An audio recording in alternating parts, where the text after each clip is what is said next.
Hi, എല്ലാവർക്കും നമസ്കാരം. നമ്മളിൽ പലരുടെയും സാമ്പത്തിക കാര്യങ്ങളെക്കുറിച്ചുള്ള കാഴ്ചപ്പാട് തന്നെ മാറ്റിമറിച്ചൊരു പുസ്തകമാണ് റിച്ച് ഡാഡ് പുവർ ഡാഡ്. സ്കൂളിലൊന്നും പഠിപ്പിക്കാത്ത പക്ഷേ ജീവിതത്തിൽ ഏറ്റവും അത്യാവശ്യമായ പണത്തെക്കുറിച്ചുള്ള ചില പാഠങ്ങളാണ് നമ്മളിന്ന് നോക്കാൻ പോകുന്നത്. അപ്പോൾ നമുക്ക് നേരെ ആ പാഠങ്ങളിലേക്ക് കടന്നാലോ? ശരിക്കും പറഞ്ഞാൽ ഈയൊരു വാചകത്തിലാണ് എല്ലാത്തിൻ്റെയും തുടക്കം. നമ്മൾ പഠിക്കുന്ന വിദ്യാഭ്യാസവും നമ്മുടെ സാമ്പത്തിക ഭാവിയും തമ്മിൽ എന്താണ് ബന്ധം? ഈ പുസ്തകം ആ ചോദ്യമാണ് നമ്മളോട് ചോദിക്കുന്നത്. ഒന്ന് ആലോചിച്ച് നോക്കൂ, നല്ല വിദ്യാഭ്യാസം കിട്ടിയാൽ മാത്രം മതിയോ, അതോ പണത്തെക്കുറിച്ച് കൃത്യമായ ഒരു അറിവ് കൂടി വേണ്ടേ? ഈ ഒരു ചോദ്യത്തിൽ നിന്നാണ് നമ്മുടെ ഇന്നത്തെ ഈ ഒരു വിശകലനം തുടങ്ങുന്നത്. കിയോസാക്കി ഈ ഒരു അവസ്ഥയെ വിളിക്കുന്ന പേരാണ് റാറ്റ് റേസ് എന്ന്. സംഭവം സിമ്പിളാണ്. ഒരു ചക്രത്തിൽ കടന്നോടുന്ന ഒരു എലിയെപ്പോലെയാണ് നമ്മളിൽ പലരും. ശമ്പളം വരുന്നു, ബില്ലടയ്ക്കുന്നു, വീണ്ടും അടുത്ത ശമ്പളത്തിനു വേണ്ടി കാത്തിരിക്കുന്നു. എത്ര ഓടിയിട്ടും എവിടെയും എത്തുന്നില്ല. ഈ ഒരു ലൂപ്പിൽ നിന്ന് പുറത്തു കടന്നില്ലെങ്കിൽ ഫിനാൻഷ്യൽ ഫ്രീഡം എന്നൊക്കെ പറയുന്നത് ഒരു സ്വപ്നം മാത്രമായി അവശേഷിക്കും.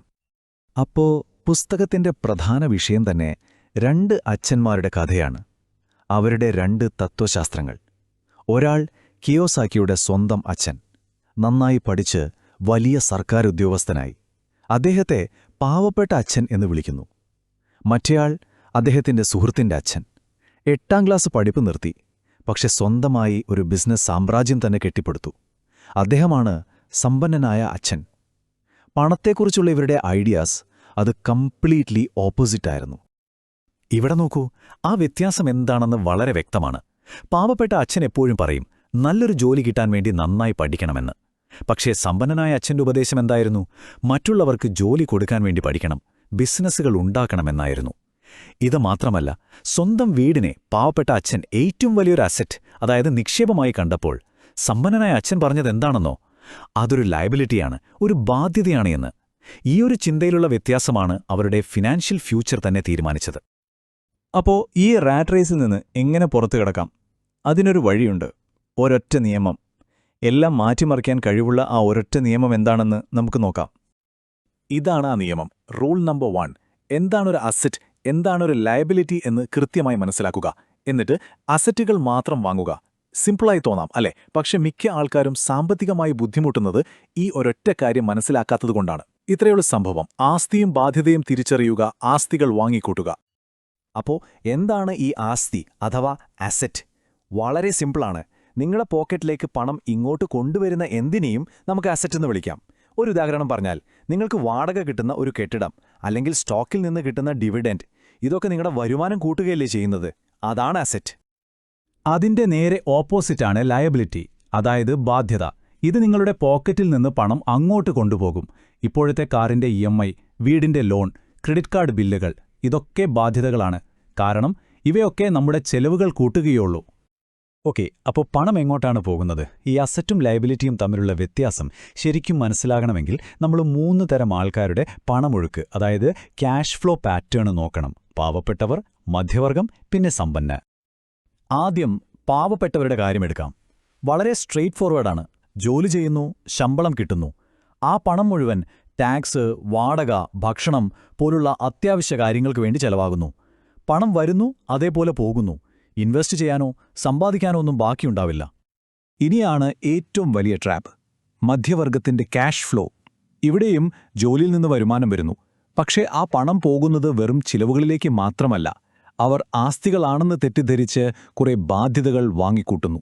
ഉദാഹരണത്തിന്, വലിയൊരു വീടിന് ലോൺ, പുതിയ കാറിന് ലോൺ, ക്രെഡിറ്റ് കാർഡുകൾ. ഇതെല്ലാം അവരുടെ മാസച്ചെലവ് കൂട്ടുകയുള്ളൂ. ശരിക്കും ഇതാണ് റാറ്റ് റേസിന്റെ കാതൽ. അപ്പോൾ സമ്പന്നർ എന്താ ചെയ്യുന്നേ? അവർക്ക് വരുമാനം കിട്ടുമ്പോൾ അതുകൊണ്ട് നേരെ പോയി അസറ്റുകൾ വാങ്ങും. സ്റ്റോക്കുകൾ, റിയൽ എസ്റ്റേറ്റ്, ബിസിനസ്സുകളും. അങ്ങനെ ഈ അസറ്റുകൾ അവർക്ക് കൂടുതൽ വരുമാനമുണ്ടാക്കി കൊടുക്കും. ആ കിട്ടുന്ന വരുമാനം കൊണ്ട് അവർ വീണ്ടും അസറ്റുകൾ വാങ്ങും. ഇതൊരു സൈക്കിൾ പോലെയാണ്. അവരുടെ പണം അവർക്ക് വേണ്ടി ജോലി ചെയ്യാൻ തുടങ്ങും. അവരൊരിക്കലും പണത്തിനു വേണ്ടി ജോലി ചെയ്യേണ്ടി വരില്ല. ഇതാണ് ഏറ്റവും വലിയ വ്യത്യാസം. ഇനി അടുത്തൊരു രഹസ്യം നോക്കാം. നിങ്ങളുടെ സ്വന്തം ബിസിനസ് ശ്രദ്ധിക്കുക.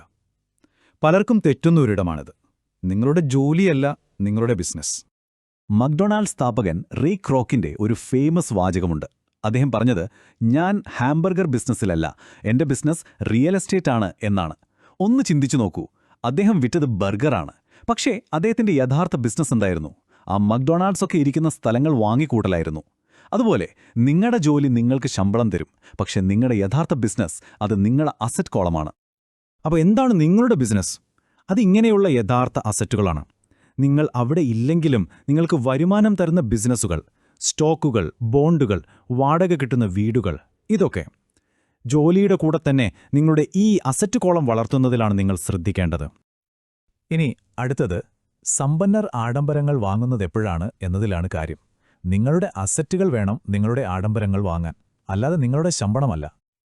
ഈ രണ്ടു വഴികൾ തമ്മിലുള്ള വ്യത്യാസം നോക്കിക്കേ. മധ്യവർഗത്തിന്റെ വഴി എന്താണ്?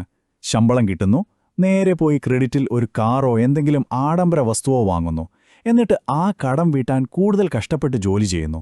എന്നാൽ സമ്പന്നരുടെ വഴി വേറെയാണ്. ശമ്പളം കിട്ടിയാൽ അവർ ആദ്യം അതുകൊണ്ടൊരു അസറ്റ് വാങ്ങും. ആ അസറ്റിൽ നിന്ന് വരുന്ന പണമൊഴുക്ക് ഉപയോഗിച്ച് അവർ ആഡംബരങ്ങൾ വാങ്ങൂ. കണ്ടില്ലേ വ്യത്യാസം? ഒരു വഴി നിങ്ങളെ കടക്കാരനാക്കുന്നു, മറ്റേ വഴി നിങ്ങളെ കൂടുതൽ സമ്പന്നനാക്കുന്നു. അപ്പോൾ നിങ്ങളുടെ അടുത്ത സാമ്പത്തിക തീരുമാനം എന്തായിരിക്കും? ഓർക്കുക, നിങ്ങൾ ചെലവാക്കുന്ന ഓരോ രൂപയും നിങ്ങളുടെ ഭാവിക്ക് വേണ്ടി നിങ്ങൾ ചെയ്യുന്നൊരു വോട്ടാണ്. ഏറ്റവും പ്രധാനപ്പെട്ട പാഠമിതാണ്: ഫിനാൻഷ്യൽ ഇന്റലിജൻസ് ഇല്ലാത്ത പണം കയ്യിൽ നിൽക്കില്ല, അത് പെട്ടെന്ന് പോകും. നിങ്ങൾ എത്ര സമ്പാദിക്കുന്നു എന്നതിലല്ല കാര്യം, അതിലെത്ര നിങ്ങൾ സൂക്ഷിക്കുന്നു. ആ സൂക്ഷിച്ച പണം നിങ്ങൾക്കു വേണ്ടി എത്രത്തോളം കഠിനാധ്വാനം ചെയ്യുന്നു എന്നതിലാണ്. അതുകൊണ്ട് നിങ്ങളുടെ കയ്യിലുള്ള ഓരോ രൂപയും നിങ്ങളുടെ ഭാവിയെ തിരഞ്ഞെടുക്കാനുള്ള ഒരു ശക്തിയാണ്. നിങ്ങൾ ആരാകാനാണ് തിരഞ്ഞെടുക്കുന്നത്? സമ്പന്നനോ, പാവപ്പെട്ടവനോ, അതോ മധ്യവർഗക്കാരനോ? ആലോചിച്ചു നോക്കൂ.